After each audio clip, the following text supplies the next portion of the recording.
guys, welcome to my channel Wondering Shreya. Recently we visited Baku, the capital city of Azerbaijan, and trust me, the country has so much to offer. जैसे कि ज़्यादा लोगों को इस country के बारे में उतना पता नहीं है, तो हम लोगों ने सोचा कि क्यों ना एक आइटिनरी बनाया जाए with complete budget breakdown.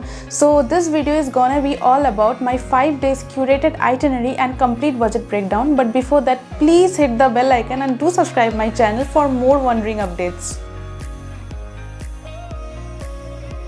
We stayed in Baku for 4 nights and trust me, it was no less than any European holiday, but you don't need a Schengen visa to go over there. And this country also offers breathtaking landscapes, the view of the Caucasus Mountains and the Caspian Sea at the other side. It really felt so amazing to stay over there. पहले मैं आपको थोड़ी geography बता देती हूँ इस country के बारे में. जैसे Baku is the capital city of Azerbaijan and this country shares its borders with Armenia, Georgia, then Russia, and also this country has a combination of Turkish people and also Azerbaijani people, and their language is normally Azerbaijani और वो लोग बहुत सारे majority लोग Turkish भी वहाँ पे बोलते हैं. As it's located in the Eastern Europe, so it's known as the Paris of the East. Now let's come to the itinerary.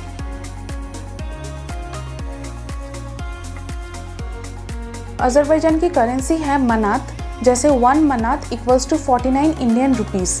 This is the currency. And language spoken is Azerbaijani and Turkish. जैसे मैंने पहले भी कहा, food वहाँ पे veg और non veg options बहुत आपको वैरायटी में मिलेंगे, तो कोई प्रॉब्लम की कोई बात नहीं है. And visa is e visa for Indians, so no problem. और वीसा बहुत ही जल्दी आ जाती है. जैसे हम लोगों ने जिस दिन अप्लाई किया था, तो we got it with in 2 days. तो 2 या 3 वर्किंग डेज में आप लोगों को वीसा भी मिल जाती है. और अगर आप लोगों को जानना है कि how to apply Azerbaijan visa, then I am leaving a card over here. Please do check that. वहाँ पे मैंने सारे इन्फॉर्मेशन डिटेल्स में बताया है. Day 1 we started by visiting the old Baku city.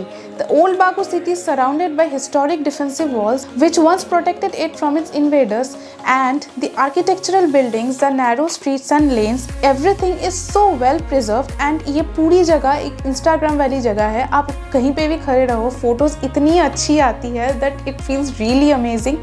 And वहाँ पे आपको बहुत सारी souvenir shops भी मिल जाएंगे at cheap rates, and I recommend कि आप वहीं से souvenir खरीदो, क्योंकि ओल्ड बाकू सिटी के बाहर आप जब जाओगे then it's like very expensive. अंदर ओल्ड बाकू सिटी के अंदर you will get at cheap rates. तो ओल्ड बाकू सिटी हम लोग पहले घूम लिए. उसके बाद ओल्ड बाकू सिटी के अंदर बहुत सारी जगह है, जैसे the maiden tower, palace of the Shirvanshahs and कुछ म्यूजियम्स हैं वहाँ पे. तो फर्स्ट हम लोग गए मेडन टावर में. Maiden tower is a UNESCO world heritage site and it's a very good place to learn about the history and culture of Baku. तो वहाँ पे गाइडेड टूर भी अवेलेबल है, but we didn't prefer for the guided tour. हम लोग खुद से ही घूमे, क्योंकि वहाँ पे जगह जगह में हिस्ट्री के बारे में लिखा हुआ ही था, and we love to explore history in that way. So and जब आप मेडन टावर के ऊपर एकदम चले जाओगे at the top in the terrace, तो वहाँ से आपको होल बाकू सिटी का बहुत ही अच्छा पैनोरामिक व्यू मिलेगा. Like in one side you get to see the Caspian Sea and the other side you get to see the Baku city, and it's really amazing. So Maiden Tower घूमने के बाद then we went to the Palace of the Shirvanshahs. जैसे कि हर palace में होता है, you get to know about the king, you get to know about the Shirvanshah's history, background, culture. फिर वहाँ पे आपको उस टाइम के कुछ आर्टिफैक्ट्स भी मिलेंगे. जैसे the Palace of the Shirvanshahs was established in the 12th century, like the old Baku city is established in the 12th century. तो वहाँ पे आपको कुछ विंटेज चीज़ें, आर्टिफैक्ट्स जैसे वेपन्स वगैरह आपको वहाँ पे दिखेगी. फिर पैलेस ऑफ द शिरवंशास घूमने के बाद then we went to the miniature museum, carpet museum. वहाँ पे आपको बहुत ही छोटे छोटे बुक्स देखने को मिलेंगे, as you can see in the screen. Old Baku city जो है दैट इज़ कम्प्लीटली फ्री, कोई टिकट नहीं लगता है वहाँ पे अंदर जाने के लिए. But palace of the Shirvanshahs में you need to buy tickets, and also Maiden tower में जाने के लिए भी आपको टिकट्स चाहिए होगा. वो अंदर जाके you need to book the tickets. तो the rates and all I will be telling you at the end, so do stretch the blog and watch till the end. तो ये ओल्ड बाकू सिटी घूमते घूमते आपको minimum 2-3 घंटा लग ही जाएंगे. तो ये सब घूमने के बाद then we went to the Highland Park. Next was the Highland Park. तो हाईलैंड पार्क आप कैसे जाओगे? हम लोगों ने एक बोल्ट ऐप डाउनलोड किया था अपने फ़ोन में, which is just like Uber service. तो वो टैक्सी पकड़ के हम लोग चले गए Highland Park. Highland Park is situated at the top of a mountain, and ऊपर तक जाने के लिए there are 2 ways. One is the funicular ride and the second is आपको क्लाइंब करके, स्टेयर्स बने हुए हैं, आपको क्लाइंब करके चढ़ के जाना पड़ेगा and it will really test your fitness level और थोड़ा टाइम भी लगता है। सो हम लोगों ने वो रिस्क नहीं लिया। We took the funicular ride which was just 1 manat per person. तो हम लोग फ्यूनिकुलर राइड करके we went to the Highland Park and we went during the golden hour. तो उस टाइम का view it was really amazing because ऊपर जाने के बाद भी you get to see the very beautiful और बहुत ही सुंदर एक जगह है, very clean neat and park जैसे होता है, लेकिन ऊपर में वॉर मेमोरियल्स भी बने हुए थे। तो हम लोगों ने ऊपर से बहुत सारे फ़ोटोज़ क्लिक किए बिकॉज वहाँ पे भी व्यूज़ बहुत बढ़िया आ रहे थे। एक साइड में we got to see the Caspian Sea and the other side we saw the Baku city. फिर वहाँ पे जो फ्लेम टावर था, फ्लेम टावर का व्यू वहाँ से बहुत ही बढ़िया दिखता है। So do go to the Highland Park to get the beautiful view of the Flame Tower. तो हाईलैंड पार्क हम लोगों ने 1-2 घंटा वहाँ पे टाइम स्पेंड किया। फिर वहाँ से हम लोग डायरेक्ट चले गए to the Nizami street. So evening का time we went to the Nizami street. Nizami street is a lovely street. It also has some beautiful streets. वहाँ पे जाने के बाद आपको पक्का फील होगा that you are in Paris और यूरोप बिकॉज वहाँ पे इतने स्टनिंग फोटोज़ वगैरह आते हैं और buildings, then the architectures, then the streets and all, everything is really amazing. And the Nizami street is actually a shopping paradise. It's a hang out zone for the youngsters. वहाँ पे party के लिए बहुत अच्छी है। Night life is really amazing over there and just because the hotel was situated in the Nizami Street only, हम लोगों का जो होटल था that was situated in the centre of the Nizami Street, तो हमें कोई प्रॉब्लम नहीं हुई। वहाँ पे थोड़ा स्ट्रोल करने के बाद, हैंग आउट करने के बाद थोड़ी बहुत शॉपिंग भी हमने की क्योंकि निज़ामी स्ट्रीट में वहाँ पे कुछ सेल चल रहा था उस टाइम पे। Actually we went during off season, तो वहाँ पे कुछ थोड़ी बहुत सेल चल रही थी। It was the last month, तो थोड़ी बहुत हम लोगों ने शॉपिंग भी की। Then we went to a cafe, हम लोगों ने डिनर किया। फिर डिनर करने के बाद we went direct to our hotel. Day 2 in Baku. तो आज हम लोग निकले थे थोड़ा माउंटेन्स जाने के लिए। So today we headed out for a tour towards the north eastern side of Baku and also to witness the magical beauty of the Caucasus mountains. The tour is dedicated completely to Guba and Kinalik village tour. So Guba is a place, it's a region in Azerbaijan and it's situated at the mountains. तो वहाँ पे जाने के लिए minimum 2-3 घंटा लग जाते हैं। सो हम लोग फर्स्ट गुबा गए। गुबा जाने के टाइम एक जगह आता है that is the Candy Khizi mountains and it's really amazing. वो माउंटेन्स का जो पिक्चर है, द पिक्चर्स क्यू माउंटेन एंड जो कलर्स आप लोग देख रहे हो स्क्रीन में, दैट इज़ एक्चुअली रियलिटी, कोई भी फिल्टर को किया हुआ नहीं है। Because of oxidisation of copper and iron the colour becomes like this. मतलब आप किसी भी टूर एजेंसी के साथ जा रहे हो या फिर खुद भी अगर आप कैब लेकर जा रहे हो वहाँ पे, तो वहाँ पे ज़रूर रुकना फॉर सम टाइम। वहाँ पे इट्स अ विंडी एरिया। तो वो mountains, it's a very dry mountain, कोई भी वेजिटेशन नहीं है वहाँ पे। बट वहाँ पे जाने के बाद you can click beautiful pictures, वहाँ पे थोड़ा टाइम स्पेंड कर सकते हो and it's really amazing to see from the top. तो रास्ते में पड़ा था दिस कैंडी खिजी माउंटेन्स। तो कैंडी खिजी माउंटेन्स के बाद then we went to Guba, we entered the Guba. जैसे ही आप गुबा एंटर करोगे आपको लगेगा कि the landscape literally changed like anything. We were going through the forest और वहीं पे हम लोगों ने लंच किया एज द लोकल सजेस्टेड कि वहाँ के famous qutab, like traditional dish है कुताब, तो वो खाने के लिए। So for lunch that day we had the famous traditional qutab which is made up of cheese, then some green vegetables. If you are a non vegetarian आप meat भी add कर सकते हो, विदाउट मीट भी आप ले सकते हो। With that we have some Turkish tea and baklava which is a famous Turkish delicacy, it's my favourite. So हम लोगों ने लंच में कुताब, टर्किश टी और वो बकलावा लिया था। After having lunch then our journey continued. We went to the main Kinalik village. The Kinalik village is a 6,000 years old village and it's the oldest and it's the highest among whole Europe. And इन लोगों का lifestyle, their language, their culture, रहन सहन, everything is totally different from the Azerbaijani people, but they speak really good English. That's nice because Azerbaijan में थोड़ी problem होती है because they don't understand your language. You need to use the Google Translator. Please take note of that also. But here people they understand English because they have one school, one market, no police station because they don't believe कि वहाँ पे कोई accident rate, crime rates नहीं है. So it's like a nice thing to know about a distinct culture. So by this way we ended the second day in Azerbaijan. Day 3. So today's day is dedicated to Kobustan and Yanardak mountain tour. Yanardak mountain is the land of fire in Azerbaijan. So first हम लोगों ने start किया, we went to Bibi Heybat mosque. It's really beautiful and it has some great historical significance. So after that we went to the Gobustan area. Gobustan mein it's a huge area, mountainous area. Actually it will take you back to the Stone Age. You will get to know about how people during the Stone Age used to live, how they used to communicate, how they used to survive in the harsh conditions, and you also get to see the petroglyphs, which are the rock carvings in the mountains. After visiting Gobustan, then we went to the mud volcano area.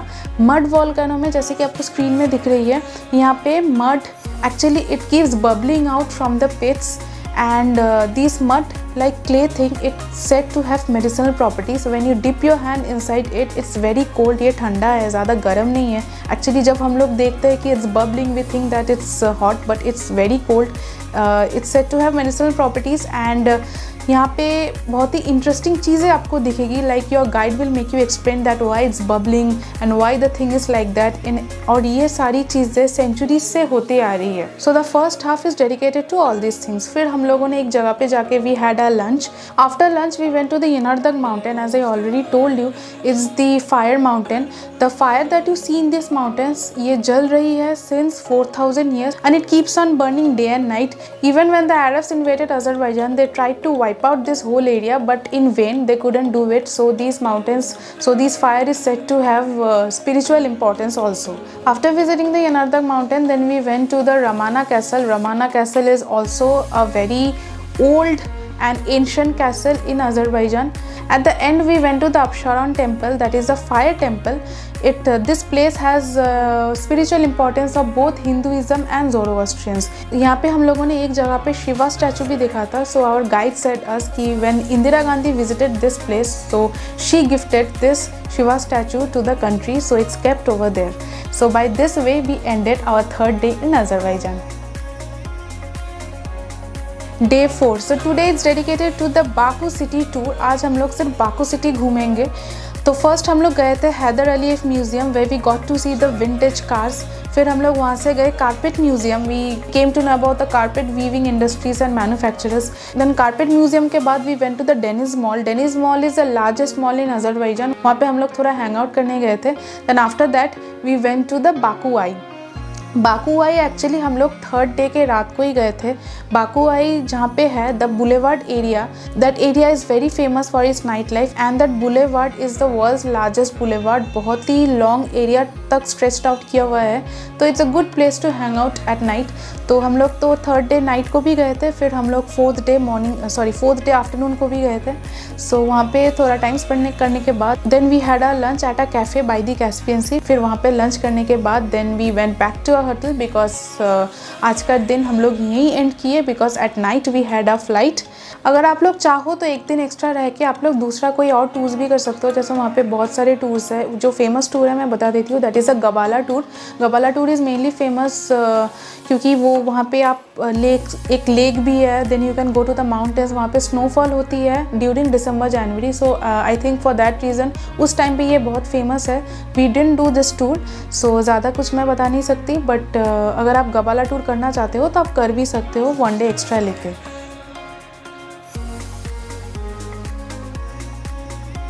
Now comes the budget. Flights मैं आपको बता दूँ, India से Azerbaijan जाने के लिए you need to take a flight from Delhi to Azerbaijan. जो direct flight है 4 घंटे की फ़्लाइट होती है, and you can fly through Azal Airlines और इंडिगो एयरलाइंस. मैं स्क्रीन में सारा डिस्क्रिप्शन छोड़ रही हूँ, please take a look at that also. And मैं जो भी आपको अमाउंट अभी बोलूँगी, that amount is for only 1 person per head मैं बोलूँगी. अगर आप लोग 2 जन जाना चाहते हो, यू कैन मल्टीप्लाइड बाई 2. अगर आप 3-4 जन हो, you can do your calculation as per that. So the amount from Delhi to Azerbaijan and from Azerbaijan to Delhi return, it will take for 1 person 26,600. The visa is e-visa for Indians and the price is rupees 2,900 for 1 person. I am leaving the link in the description box below. If you can click on that and apply, and within 2 to 3 working days आप लोगों को visa मिल जाएगी. And हम लोगों ने जब apply किया था, we got it within 48 hours, and the visa is valid for 30 days. Now comes where to stay. We stayed at the Nizami Street. The name of our hotel was Central Hotel Baku, and for 4 nights it costed us 15,905 with breakfast. I'm leaving the link in the description box below. Now comes the tourist attractions. Old Baku city is completely free, कोई पैसा नहीं लगेगा वहाँ पे, लेकिन उसके अंदर जब आप जाओगे Maiden tower, palace of the Shirvanshahs, इन दोनों जगह पे you need to book the tickets. For Maiden Tower it will cost for 1 person 490 rupees and for Palace of the Shirvanshahs it will take rupees 730। For funicular ride, जैसे कि मैंने आपको पहले ही बताया, it's rupees 49 per person and Highland Park is completely free. Then comes to Guba Khinalig village tour. जैसे कि मैं आपको पहले एक ब्रीफ बता दूं कि हम लोग जब ओल्ड बाकू सिटी घूम रहे थे तो वहाँ पे हम लोगों ने छोटे छोटे कुछ लोकल टूर एजेंसीज देखे। They were offering prices, they were offering these tours, जैसे Gobustan tour, Gabala tour, then the Guba Khinalig village tour. तो हम लोगों ने वहीं से बुकिंग किया because after comparing with all the prices तो हम लोगों को उस पर्टिकुलर टूर कंपनी के प्राइस बहुत ही ज़्यादा कम लगे, अफोर्डेबल लगे and also they were providing with discounts. That is the Smile tour company. मैंने अपने बड़े ब्लॉग में ऑलरेडी बताया है, द स्माइल टूर कंपनी के साथ अगर आप लोग टूर करते हो then they really provided affordable price. So I am living the link in the description box below in case you want to do with them. For Gobustan tour they charged us rupees 2891 for 1 person and for Guba Khinalik village tour they charged us rupees 3871 for 1 person. So आप लोग जितने भी जन जा रहे हो you can calculate according to that. Food जैसे मैंने इसका बजट इंक्लूड नहीं किया है because it varies for every person and कोई बर्गर भी खा सकता है, कोई बिरयानी भी खा सकता है, कोई कुछ और भी ले सकता है। So it depends upon that. फिर भी मैं आपको एक थोड़ा सा आइडिया दे देती हूँ। For 1 person it will take rupees 1500 for a day. So according to that you can calculate. Now if you calculate from the beginning like the flights, visa, hotels, tourist attractions, everything, it will come to an estimate of around 52,000 per person. Prices may vary and इससे ज़्यादा भी हो सकता है, इससे कम भी हो सकता है, depending upon season and depending upon anything. So after that don't comment and से कि हम लोग का ज़्यादा हो रहा है या फिर हम लोग का कम हो रहा है। ये हम लोगों का बजट था फॉर 1 person। आप जितने भी जन जा रहे हैं you can multiply accordingly, but I must say that Baku is really cheap from other European countries. So you can visit this place and I hope I am clear with all the information. So this was the total estimate and the total budget breakdown and also the itinerary. If you guys have any queries and you want to know anything regarding this blog then please do comment me. I am also available on Instagram. Do message me on that and do hit the bell icon and do subscribe and like, share. If any one of you is going to Azerbaijan then do write us in the comments also. So I am ending the blog over here. See you all again in other video. Until then, take care. Bye bye.